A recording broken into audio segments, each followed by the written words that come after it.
Before we go there, you were a big part of the narrative around Queensland-based land tax, and it seems common sense has prevailed, but can you let us know behind the curtain, what was going on for you? You're one of the big critics around not providing information to the Queensland government, and they've since backed down on that policy. What was some of the thought process going on for you? Well, I was aware of this back when I was Treasurer of the State, because the idea had been floated.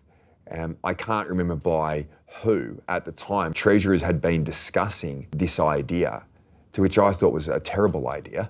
And the mere fact, if a state wants to increase taxes on their people, that's really a matter for them. But the moment they start taxing other Australians outside their state, we've got a real problem in the Federation. So when I'd heard that they had legislated that, and that news came to light late, I'd spoken to the Finance Minister here, Damien Tudorhope, and said, well, we're just not going to provide the information to them.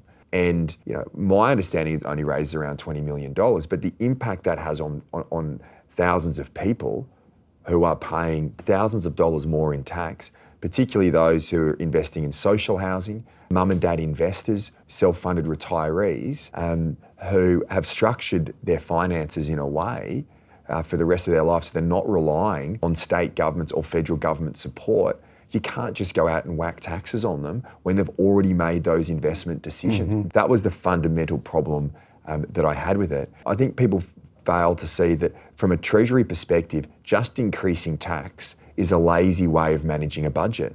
And what that has as a result is downstream consequences on so many other factors. And I think that tax was a terrible one. It's great that I spoke to the Premier just before National Cabinet the night before, and we get on. I once again raised my concerns with her, and to her credit, made the decision to not proceed, and that was good. Would you have kept the same view if they had grandfathered it, so everyone had an eyes wide open, okay, going forward? No, I don't like the idea. No. I do not like the idea that a state can issue tax increases on residents of other states. Fundamentally, that runs against the Federation.